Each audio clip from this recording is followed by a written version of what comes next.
Hola,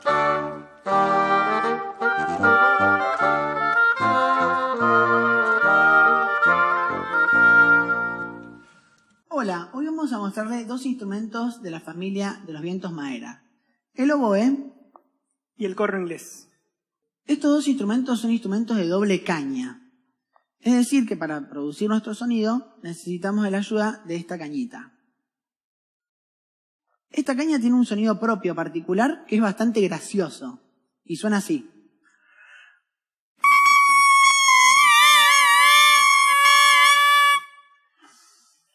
Pero bueno, así no suena el oboe. Después esto lo ponemos en el oboe o en el corno inglés y cambia un poco la cosa.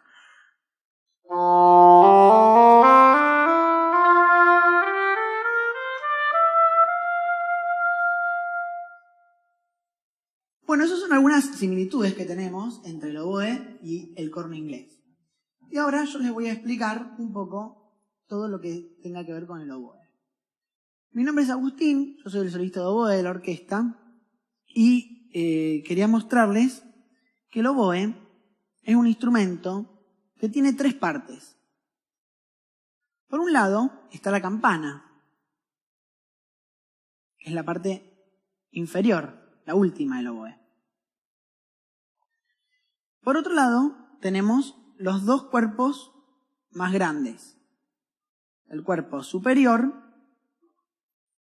que ahí va a ir después la caña, y el cuerpo del medio. Estas partes se ensamblan, se juntan. En este oboe se juntan acá. Hay otros que tienen los cortes hechos en otros lugares, como por ejemplo acá. Se ensamblan así.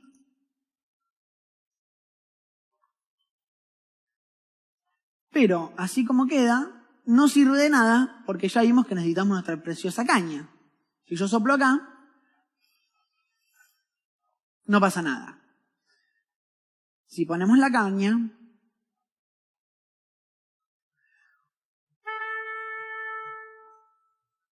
pasa la magia y ocurre el sonido. El oboe que conocemos hoy tiene unos antepasados de hace 5.000 años, que son los primeros que se encontraron. Y se encontraron en Oriente Medio. Esto quiere decir entre Egipto y Arabia Saudita. Es por donde vivía Aladín, por ejemplo. Y esos instrumentos son los antepasados del oboe porque también son de doble caña. Y en esas tradiciones se pueden ver que se usan para encantar serpientes, por ejemplo. Esta historia a veces llega al oboe, hoy en día en la orquesta, y nos escriben a veces solos muy raros y exóticos, bien árabes, como para encantar estas serpientes. Esto pasa, por ejemplo, en este solo del Amor Brujo de Manuel de Falla.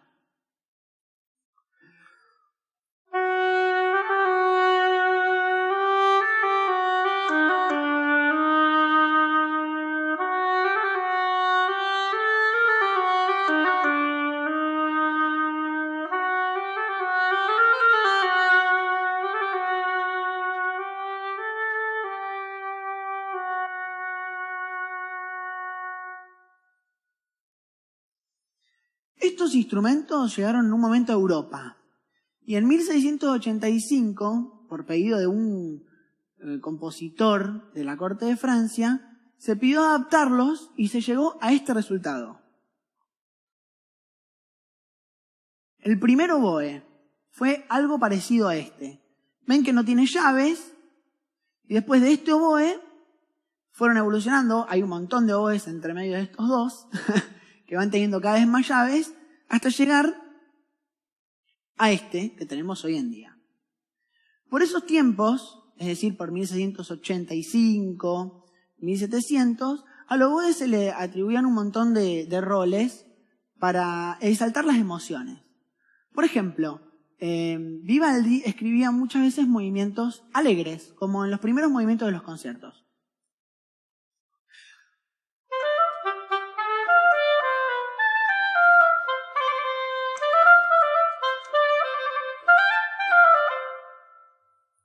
Pero después se dieron cuenta que el oboe tenía otra cualidad, que es hacer melodías largas y expresivas.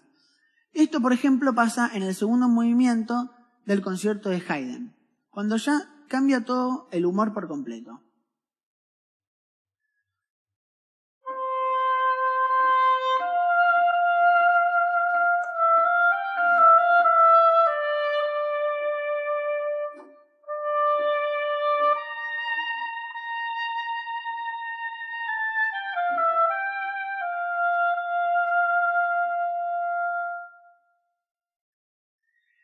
Después, en un momento de la historia, a los compositores les gustó encuadrar a los instrumentos según las características que tenían.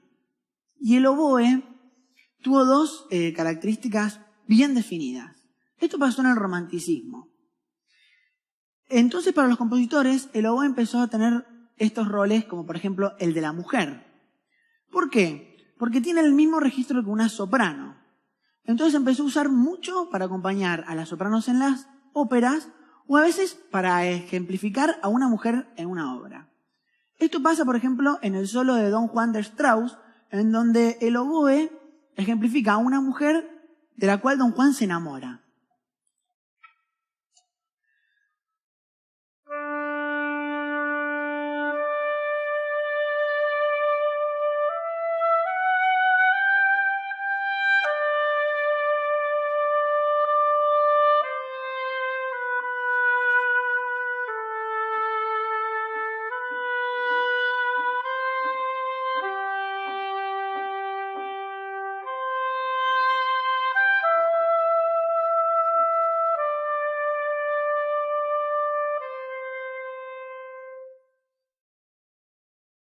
Para estos compositores, el oboe también muchas veces encarna al pastor.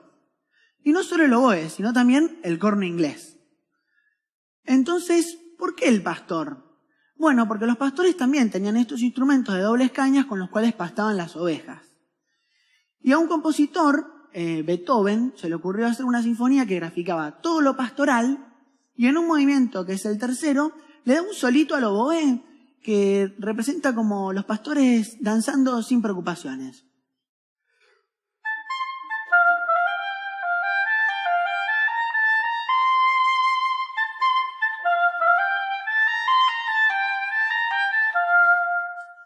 Otro compositor que fue a escuchar esa obra y le encantó la idea de que el oboe sea pastoral, hizo una sinfonía que se llama Sinfonía Fantástica. El compositor se llama Berlioz. Y agarró al corno inglés y lo puso por primera vez en la orquesta. Hizo que haya un dúo en el tercer movimiento donde el corno inglés es un pastor varón, que está bien cerca, y el oboe es una pastora mujer que le responde todo lo que va haciendo. Esto suena así.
Bueno, ¿cómo están? Mi nombre es Ulises, yo toco el corno inglés y este instrumento pertenece a la misma familia que la del oboe. Está afinado una quinta por debajo, eso quiere decir que es más grave que el oboe, y como tantos otros en la orquesta es un instrumento transpositor. Eso quiere decir que lo que suena no es lo mismo que está escrito en la partitura.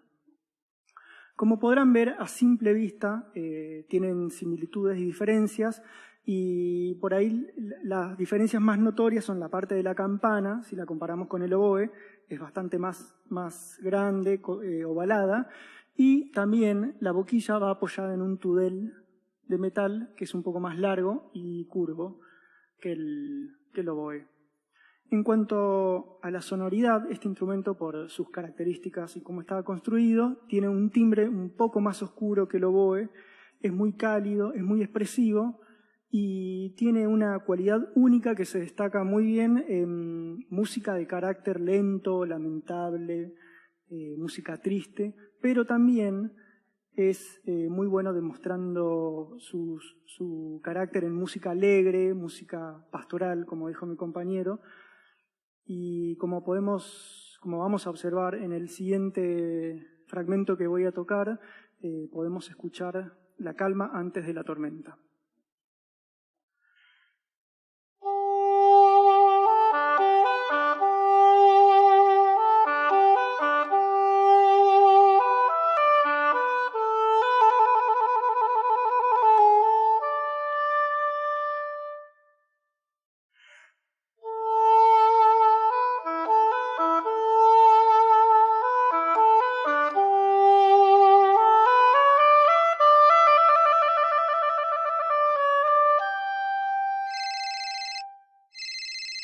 Hola, mi nombre es Anabela y me gustaría preguntar cómo se estudia el corno inglés.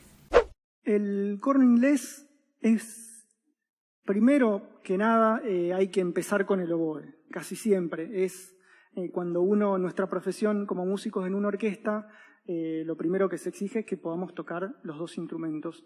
Y por sus características, siempre primero se empieza por el oboe. Después uno, con el tiempo, en la carrera, va conociendo este instrumento y bueno, tienen bastantes similitudes con respecto al oboe. Tienen una boquilla que es muy parecida, la digitación es la misma,